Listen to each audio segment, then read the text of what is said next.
प्यारे दोस्तों, लकड़हारे की नेक बेटी पर एक नौजवान जिन आशिक हो गया। फिर वह नौजवान जिन उस खूबसूरत सी लकड़हारे की बेटी को हामिला कैसे कर दिया। दोस्तों, जिन और लड़की की सच्ची मोहब्बत की कहानी को जरूर सुने, क्योंकि ये वाकया सुनने के बाद आपको भी पता चल जाएगा कि जिन किस लड़की से मोहब्बत करता है। तंग गलियों से घिरा एक छोटा सा गांव, जहां हर सुबह की शुरुआत मेहनत और हर रात की इब्तिदा थकान से होती थी। उसी गांव के एक पुराने मकान में जरीना अपनी मां के साथ रहती थी।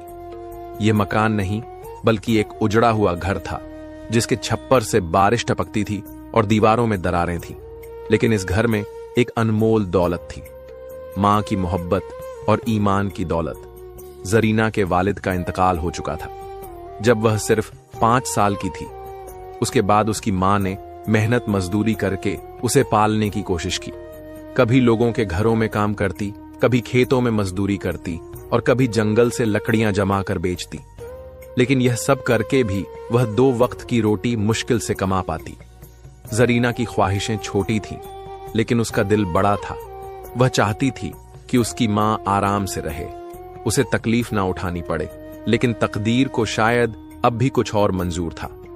गांव के लोग जरीना को अजीब नजरों से देखते थे। कुछ कहते कि वह मनहूस है क्योंकि उसके वालिद का साया बचपन में ही उठ गया था। कुछ उसकी गरीबी का मजाक उड़ाते, लेकिन जरीना सब्र से हर बात सुनती, क्योंकि उसकी मां ने उसे सिखाया था कि अल्लाह सब देखता है और वह हमेशा मजलूम के साथ होता है। हर रोज जरीना सुबह सुबह जंगल की तरफ जाती, लकड़ियां बटोर, फिर उन्हें गांव में बेचने की कोशिश करती। कुछ लोग उस पर रहम खाकर खरीद लेते तो कुछ मजाक उड़ाकर भगा देते। जरीना दिन रात मेहनत करके अपने और अपनी मां का पेट पालने की कोशिश किया करती थी। हर रोज वह जंगल जाती, हमेशा लकड़ियां काट के उसको बेचती। जो भी पैसे मिलते हैं उसे अपना घर खर्च चलाया करती थी। एक दिन उसकी किस्मत ने ऐसा करवट लिया कि उसकी पूरी जिंदगी ही बदल गई। जरीना हमेशा की तरह जंगल में दाखिल हुई, लेकिन सूखी लकड़ियां जंगल में बहुत ही कम थीं। जरीना ने सोचा, इतने से क्या होगा। फिर उसने जंगल के अंदरूनी हिस्से में जाने का फैसला किया। उसकी मां ने उसे नसीहत की थी कि कभी जंगल के अंदरूनी हिस्सों में ना जाना। लेकिन उस दिन लकड़ियां ढूंढते हुए वह जंगल के अंदरूनी हिस्से में दाखिल हो गई। जंगल गहरा और रहस्यमयी था। ऊंचे ऊंचे दरख्त, चारों तरफ घना अंधेरा और एक अजीब सी खामोशी। लेकिन जरीना बेखौफ आगे बढ़ती रही, क्योंकि उसके मन में अपनी मां का ख्याल था। उसे अपने घर की जिम्मेदारियां का एहसास था, जिसके तले उसे डर का एहसास तक ना हुआ। चलते चलते वह जंगल के बीचों बीच आ गई और तभी उसकी नजर एक पुरानी संदूक पर पड़ी, जो जमीन में आधी ढसी हुई थी, जैसे किसी ने उसे सदियों पहले यहां दफन कर दिया हो। उसका दिल जोर से धड़कने लगा। वह अपने मन में ही सोचने लगी, ये कौन सी चीज थी, इसे यहां कौन लाया होगा। माथे पर पसीना, दिल में खौफ के साथ जरीना ने हिम्मत की। उसके अंदर यह जानने की चाहत हो गई थी कि संदूक के अंदर आखिर है क्या। जरीना ने हिम्मत करके उस संदूक को खोदना शुरू किया। जैसे ही उसने उसे खोला, एक तेज हवा का झोंका आया और उसके चारों तरफ गर्द धूल फैल गई। एक घना धुआं निकलने लगा। वह धुआं काले बादलों की तरह आसमान में ऊंचा उठा और फिर धीरे धीरे एक शक्ल में ढलने लगा। अचानक एक जोरदार धमाका हुआ और जरीना को यूं महसूस हुआ जैसे वक्त रुक गया हो, और फिर उसकी आंखों के सामने एक अजीबो गरीब मखलूक प्रकट हुआ। यह जिन्न था। जरीना अपनी जगह जमी हुई थी। उसकी सांसें तेज हो गई। धुएं के गुब्बार से कदावुला उसका जिस्म इंसानों जैसा था, लेकिन आंखें चमकती हुई उसके चेहरे पर कोई खौफनाक हाव भाव नहीं थे, बल्कि एक अजीब सी ठहराव और गमगीन थी। वह कुछ देर तक आसमान की तरफ देखता रहा, जैसे सदियों के कैद से आजाद होने पर अपने हालात को महसूस कर रहा हो। फिर उसने एक खूबसूरत नौजवान की शक्ल इख्तियार कर लिया, जो बहुत ही खूबसूरत। उसकी आंखें नीली मानो किसी समुद्र की तरह हो। फिर उसकी निगाह जरीना पर पड़ी। जिन ने पूछा, तुम कौन हो, यह इंसानी लड़की? उसकी आवाज गहरी और पुरसत थी। जरीना का हलक सूख चुका था। लेकिन उसने हिम्मत जुटाई और कांपती आवाज में बोली, मैं जरीना हूं। और तुम कौन हो? जिन्न ने एक ठंडी सांस ली और कहा, मैं अजर हूं, एक जिन्न जिसे सदियों पहले कैद कर दिया गया था, और तुमने मुझे इस कैद से रिहा किया है। जरीना की आंखों में हैरत थी। उसने कई कहानियां सुनी थी जिन्नात के बारे में, लेकिन कभी सोचा नहीं था कि वह किसी जिन्न से आमने सामने बात करेगी। जरीना ने डरते हुए कहा, क्या तुम मुझे नुकसान पहुंचोगे? अजर ने गमगीन हंसी हंसते हुए कहा, अगर मैं नुकसान पहुंचाना चाहता तो तुम अब तक जिंदा ना होती। ए नन्ही लड़की, मैं तुम्हारा शुक्रगुजार हूं, तुमने मुझे कैद से रिहा किया है। जरीना पूछने लगी, तुम इंसानी शक्ल में कैसे आ गए? जिन हंसते हुए बोला, अपनी रूहानी ताकतों से। अजहर ने कहा, तुमने मुझे इतने सालों बाद आजादी दी है, तो बदले में मैं तुम्हारी 3 ख्वाहिशें पूरी कर सकता हूं। जरीना सोचने लगी, क्या वह अमीर बनने की ख्वाहिश मांगे? क्या वह अपनी मां के लिए एक शानदार महल मांगे? लेकिन फिर उसे अपनी मां की सिखाई हुई बातें याद आई। सिर्फ अल्लाह से मांगना चाहिए, इंसानों और जिन्नात से नहीं। उसने जिन्न की आंखों में देखा और कहा, मैं कोई ख्वाहिश नहीं मांगूंगी, मुझे सिर्फ यह बताओ कि तुम कैद क्यों थे। अजहर को पहली बार किसी इंसान ने ऐसी बात कही थी। उसने गहरी सांस ली और अपनी कहानी सुनानी शुरू की। अजहर की आंखों में एक पुराना दर्द उभर आया। वह आसमान की तरफ देखने लगा, जैसे सदियों की कैद के अंधेरों को फिर से महसूस कर रहा हो। फिर उसने गहरी सांस ली और कहना शुरू किया, सदियों पहले मैं एक आम जिन्न था।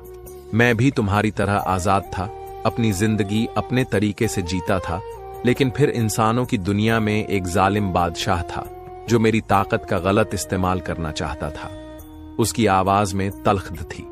उस बादशाह का नाम सुल्तान हमजा था। वह बेहद लालची और जालिम था। उसने एक जादूगर की मदद से मुझे कैद करने की साजिश रची। जरीना दिल थाम कर सुन रही थी। उसने मुझे अपने दरबार में बुलाया और कहा, अजर, मैं चाहता हूं कि तुम मेरे दुश्मनों को खत्म कर दो, लेकिन मैंने इनकार कर दिया। जिन्नात में भी एक कानून होता है और मुझे जुल्म में शरीक होना गवारा नहीं था। लेकिन सुल्तान हमजा को इनकार पसंद नहीं था। उसने मुझे धोखे से इस संदूक में कैद करवा दिया। साथ ही मेरे भाई को भी कहीं कैद करवा दिया, जिससे उसकी जान भी चली गई। और जादूगर से ऐसा तिलिस्म करवाया कि मैं तब तक आजाद नहीं हो सकता था जब तक कोई मासूम इंसान इसे खोल ना दे। अजहर की आंखों में गुस्सा और गम दोनों झलक रहे थे। फिर उसने कहा, और आज सदियों बाद तुमने मुझे इस कैद से निकाला है जरीना। जरीना के रोंगटे खड़े हो गए। उसने कभी नहीं सोचा था कि वह किसी ऐसे जिन्न से मिलेगी जो सदियों तक कैद में रहा। तो अब तुम क्या करोगे? जरीना ने हिम्मत करके पूछा। अजर ने कुछ देर सोचा, फिर कहा, पहले मैं तुम्हारा एहसान अदा करना चाहता हूं। तुमने मुझे रिहा किया है, इसलिए मैं तुम्हारी 3 ख्वाहिशें पूरी कर सकता हूं। जरीना कुछ दिन खामोश रही, फिर बोली, मैं कोई ख्वाहिश नहीं मांगूंगी। अजहर ने हैरत से उसकी तरफ देखा और कहा, क्यों? तुम कोई ख्वाहिश क्यों नहीं मांगना चाहती? मैं अपनी मर्जी से देना चाहता हूं। जरीना ने नरमी से कहा, अगर तुम सच में शुक्रगुजार हो तो बस मुझे एक दोस्त की तरह मदद करो, मगर बिना किसी जादू के। मैं अपनी मेहनत से अपनी तकदीर बदलना चाहती हूं, किसी जिन्न के करिश्मे से नहीं। अजहर पहली बार किसी इंसान से ऐसी बात सुन रहा था। उसने गहरी सांस ली और कहा, तुम अजीब लड़की हो जरीना, और शायद इसी वजह से कुदरत ने तुम्हें मेरी रिहाई का जरिया बनाया। जरीना ने पूछा, तो फिर अब क्या होगा? अजहर मुस्कुराया और बोला, अब से मैं तुम्हारा दोस्त हूं, और मैं तुम्हें एक ऐसे सफर पर लेकर जाऊंगा जहां तुम्हें अपने होने की असली वजह समझ आएगी। अजहर जरीना को एक जादुई पेड़ के पास ले गया, जहां उसने अपनी पूरी जिंदगी की कहानी उसे पेड़ में दिखाई। जरीना को अपनी आंखों पर यकीन नहीं हो रहा था कि वह किसी की पूरी जिंदगी को अपने आंखों के सामने देख रही है। अंधेरा गहरा हो चुका था। जंगल में ठंडी हवा चल रही थी और चांद की हल्की रोशनी जमीन पर गिर रही थी।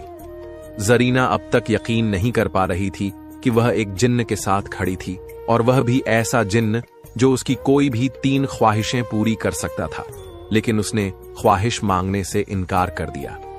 अजहर के चेहरे पर एक अजीब सा तासुर था, हैरानी और इज्जत का मिला जुला एहसास। क्या तुम वाकई कोई ख्वाहिश नहीं मांगेगी? जिन ने एक बार फिर पूछा।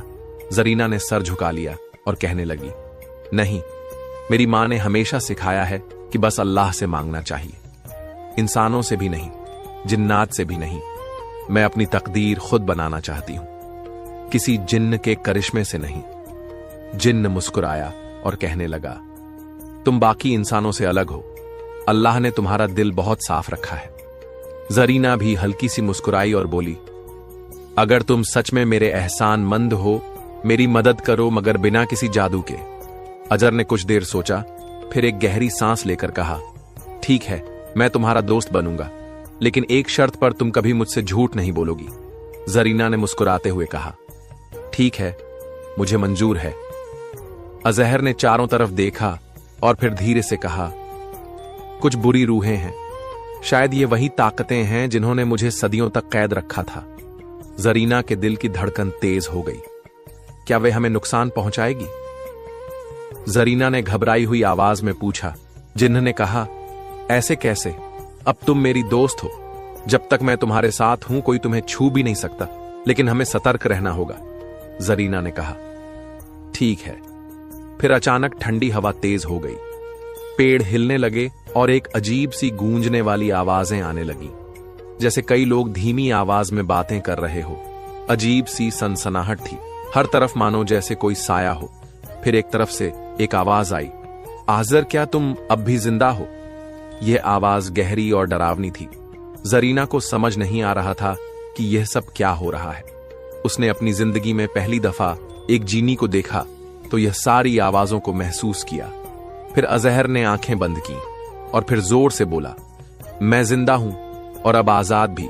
जो कुछ हुआ वह गुजरा, वक्त था, लेकिन अब मैं किसी का गुलाम नहीं हूं। हवा में एक जोरदार चीख गूंजी और जरीना ने देखा कि अंधेरे में कुछ साए हिल रहे थे। वे इंसानों जैसे नहीं थे, बल्कि हवा में तैर रहे थे। बुरी रूहों की तरह वहां से कैसी आवाज आ रही थी जिसको सुनकर जरीना के मन में बहुत ही खौफ पैदा हो गया था। फिर कहीं से एक भयानक सी आवाज आई, तुम हमें धोखा नहीं दे सकते, अजहर, तुम्हें वापस आना होगा। जरीना मन ही मन सोचने लगी, यह कैसी आवाज है जो ना दिखाई दे रही है और यह सिर्फ महसूस हो रही है। जरीना बुरी तरह डर गई थी। उसने अजहर की तरफ देखा और धीरे से कहा, क्या यह जिन्न है? अजहर ने सिर हिलाया, हां, यह जिन्न है, लेकिन यह नेक नहीं है। यह वही है जिन्होंने मेरे खिलाफ साजिश की थी। जरीना ने डरते हुए कहा, तो अब हम क्या करें? अजहर ने अपनी मुट्ठी बांध ली और कहा, तुम सिर्फ मेरे पीछे रहो और कुछ भी हो जाए अपना ईमान मजबूत रखना। जरीना ने फिर धीमी सी आवाज में अजहर से पूछने लगी, क्या यह हमें नुकसान पहुंचाने के लिए है? अजहर ने उसकी तरफ देखा और कहा, अगर हमारा ईमान कमजोर पड़ा तो हां, लेकिन अगर हमने अल्लाह पर भरोसा रखा तो यह कुछ नहीं कर सकते। वे दोनों यह बातें कर ही रहे थे कि अचानक उन बुरी रूहों ने उन पर हमला कर दिया।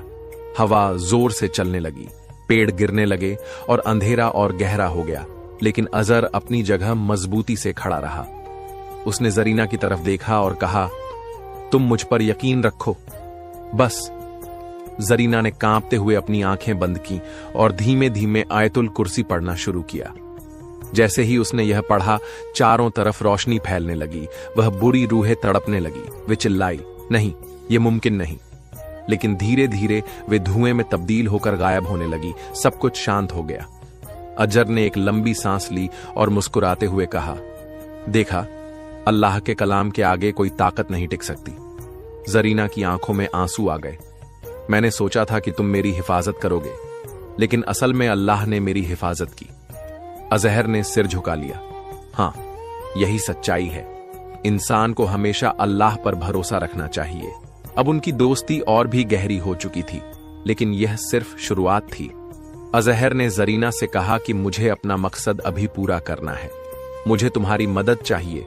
जरीना ने पूछा, कैसी मदद? मैं तुम्हारी हर तरह की मदद करने को तैयार हूं। फिर अजहर ने जरीना से कहा, कि जिस बादशाह ने मुझे इतने सदियों तक कैद में रखा, मैं उन्हें एहसास दिलाना चाहता हूं। जरीना ने कहा, ठीक है। अगले दिन जब जरीना गांव पहुंची तो कुछ अजीब हुआ। गांव के लोग उसे घूर रहे थे। यह लड़की रात को जंगल में क्या कर रही थी? कहीं इस पर किसी जिन्न का साया तो नहीं? गांव के कुछ लोग उसे खिलाफ होने लगे। जरीना समझ नहीं पा रही थी कि अब वह क्या करे। अजहर ने उसे समझाया, यह तुम्हारी पहली इम्तिहान नहीं थी जरीना, असली परीक्षा अब शुरू होगी। क्या तुम मेरा साथ दोगे? अजहर ने हल्की मुस्कान के साथ कहा, जब तक तुम्हारा ईमान मजबूत रहेगा मैं तुम्हारा साथ कभी नहीं छोड़ूंगा। गांव में हलचल मची हुई थी। लोग जरीना के बारे में अजीब अजीब बातें कर रहे थे। उसने जंगल में जिन्न को देखा था, कहीं उस पर जिन्न का साया तो नहीं? हमें इसे मस्जिद ले जाकर मौलवी साहब को दिखाना चाहिए। जरीना घबराई हुई थी। वह सोच रही थी कि क्या लोगों को उसकी बात पर यकीन आएगा या वह उसे किसी आफत में डाल देंगे। अजहर जरीना के साथ ही था। अजहर को सिर्फ जरीना ही देख सकती थी। उसने कहा, तुम्हें डरने की जरूरत नहीं जरीना, अगर तुम सच पर कायम रहोगी तो अल्लाह तुम्हारी हिफाजत करेगा। गांव के कुछ लोग उसे मस्जिद ले गए जहां मौलवी साहब पहले से मौजूद थे। बेटी, सच सच बताओ, जंगल में क्या हुआ? मौलवी साहब ने नरमी से पूछा। जरीना झूठ नहीं बोल सकती थी। उसने कहा, मैंने वहां एक जिन्न देखी थी, लेकिन वह नेक था। उसने मेरी मदद की थी। गांव के लोग घबरा गए। वहां के लोगों ने फिर बातें बनानी शुरू कर दी और कहने लगे, जिन्न कभी अच्छे नहीं होते, हमें इसे अलग कर देना चाहिए, कहीं यह गांव के लिए खतरा ना बन जाए। मौलवी साहब ने सभी को शांत किया और जरीना से फिर पूछा, क्या उसने तुमसे कुछ मांगा नहीं? उसने मुझसे सिर्फ दोस्ती की पेशकश की थी और मैंने भी उससे वादा लिया कि वह बिना जादू के मेरी मदद करेगा। मौलवी साहब ने गहरी सांस ली और कहा, अगर तुम्हारा ईमान मजबूत है और तुमने कोई गलत काम नहीं किया तो तुम्हें डरने की जरूरत नहीं। गांव के लोग अब भी हैरान थे, लेकिन मौलवी साहब के कहने पर वे चुप हो गए। फिर मौलवी साहब ने जरीना से कहा, ठीक है बेटी, अब तुम घर जाओ। जरीना घर आ गई, लेकिन उसके मन में अभी तक अजहर के ख्यालात गूंज रहे थे। उसे अजहर की याद आ रही थी। जरीना को रात को कुछ ज्यादा ही बेचैनी होने लगी, तो वह पास में ही नदी किनारे टहलते हुए चली गई। अचानक अजहर भी उसके सामने आ गया। जरीना और अजहर नदी किनारे बैठे थे। अजहर ने कहा, आज तुमने बहुत हिम्मत दिखाई। जरीना ने नरम लहजे में कहा, मुझे सच बोलना था, लेकिन अब भी लोग मुझसे डरते हैं। उन्हें लगता है कि जिन्न का साया मेरे ऊपर है और मैं उन लोगों के लिए खतरा हूं। अजहर जरीना की बातों से बहुत ही उदास हो गया और कहने लगा, जरीना मुझे अब जाना होगा। जरीना चौंक गई। क्या क्यों? अजहर ने कहा, मेरा मकसद पूरा हो चुका है। तुमने मुझसे कोई ख्वाहिश नहीं मांगी, लेकिन तुमने सब कुछ सीखा, हिम्मत, सच्चाई और ईमान की ताकत। जरीना की आंखों में आंसू भर आए और वह कहने लगी, तुम मेरे दोस्त हो तो मुझे छोड़कर कैसे जा सकते हो? अजहर हल्की मुस्कान के साथ बोला, हां, और दोस्ती हमेशा दिलों में रहती है, लेकिन मुझे अपनी दुनिया में वापस जाना होगा। जरीना ने आंसू पोंछ और कहा, मैं तुम्हें कभी नहीं भूलूंगी। अजहर ने कहा, मैं भी तुम्हें कभी नहीं भूलूंगा। दोनों की आंखों में आंसू थे। फिर वह धीरे धीरे धुएं में तब्दील हुआ और हवा में गायब हो गया। जरीना को अपनी आंखों पर यकीन नहीं हो रहा था। उसे खुद पर भी यकीन नहीं हो रहा था कि एक जिन्न ने उसकी मदद की और वह अब ख्वाबों की तरह गायब भी हो गया। जरीना अब अकेली थी, लेकिन वह पहले जैसी नहीं थी। अब उसमें हिम्मत थी, सच के लिए खड़े होने की ताकत थी। गांव के लोग धीरे धीरे समझ गए कि जरीना पर किसी जिन्न का साया नहीं था। वह बस एक नेक लड़की थी जिसने एक अनोखी दोस्ती का तजुर्बा किया था। समय बीतता गया। जरीना ने अपनी मेहनत से अपनी मां के लिए एक अच्छा घर बनाया। उसकी मां को उस पर गर्व था, लेकिन कभी कभी जब रात के अंधेरे में हवा बहती, उसे ऐसा लगता जैसे कोई फुसफुसा रहा हो, जरीना मैं हमेशा तुम्हारे साथ हूं, और वह मुस्कुरा देती। इस तरह जरीना की जिंदगी बहुत ही खूबसूरती से गुजरने लगी। तो दोस्तों, आपको यह कहानी कैसी लगी? हमें कमेंट बॉक्स में जरूर बताएं। अगर आपको यह कहानी अच्छी लगी तो हमें सब्सक्राइब करें। ऐसी मजीद वीडियो के साथ हम आते रहते हैं।